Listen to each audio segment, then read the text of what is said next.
दोस्तों, आज हमारी कहानी है फुर्र फुर्र। दोस्तों, एक फकीर सूत काटने के लिए रुई लेकर आ रहा था। वह नदी किनारे सुस्ताने के लिए बैठा ही था कि जोर की आंधी आई। आंधी में उसकी सारी रुई उड़ गई। फकीर घबराया, अगर बिना रुई के घर पहुंचा तो मेरी पत्नी तो बहुत नाराज होगी। घबराहट में उसे न कुछ सूझा। उसने सोचा, यही बोल दूंगा फुर्र फुर्र। और वह फुर्र फुर्र बोलता जा रहा था। आगे एक चिड़ीमार पक्षी पकड़ रहा था। फकीर की फुर्र फुर्र सुनकर सारे पक्षी उड़ गए। चिड़ीमार को बहुत गुस्सा आया। वह फकीर पर बहुत चिल्लाया, तुमने मुझे बर्बाद कर दिया। आगे से तुम ऐसा कहना, पकड़ो पकड़ो। फकीर जोर जोर से पकड़ो पकड़ो रटता गया। रास्ते में कुछ चोर रुपए गिन रहे थे। फकीर की पकड़ो पकड़ो सुनकर वे घबरा गए। फिर उन्होंने देखा कि अकेला फकीर ही चला आ रहा था। चोरों ने उसे पकड़ा और घूरते हुए कहा, यह क्या बक रहे हो? हमें मरवाने का इरादा है क्या? तुम्हें कहना चाहिए, इसको रखो, ढेरों लाओ, समझे?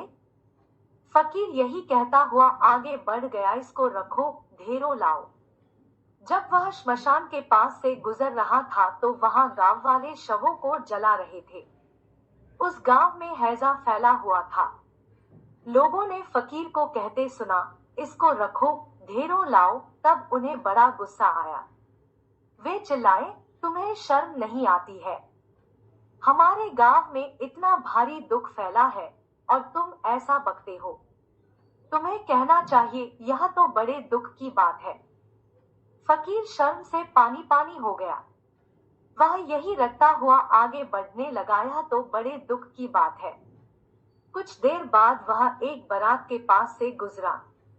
बारातियों ने उसे यह कहते हुए सुना, यह तो बड़े दुख की बात है, यह तो बड़े दुख की बात है। इतना सुनकर वे फकीर को पीटने के लिए तैयार हो गए। बड़ी मुश्किल से उसने सफाई दी तो उन्होंने कहा, सीधे से आगे बढ़ो और हाँ, अब तुम यह रटते जाना, भाग्य में हो तो ऐसा सुख मिले।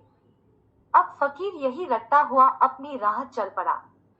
चलते चलते अंधेरा हो गया। घर से निकलते समय उसकी पत्नी ने उससे यही कहा था कि जहाँ रात हो जाए वहीं सो जाना। फकीर थक भी गया था। वह वहां सो गया। अगले दिन जब सुबह उसके मुंह पर पानी पड़ा तब फकीर हड़बड़ा कर उठा। आंखें खोली तो देखता ही रह गया, यह तो उसी का घर था और अभी अभी उसकी पत्नी ने ही उस पर पानी फेंका था। फकीर के मुंह से निकला, भाग्य में हो तो ऐसा सुख मिले। दोस्तों, कहानी अच्छी लगी हो तो कमेंट बॉक्स में लिखें और लाइक शेयर करें, सब्सक्राइब करें। ऐसी ही एक कहानी के साथ जल्द फिर मिलेंगे। नमस्कार दोस्तों।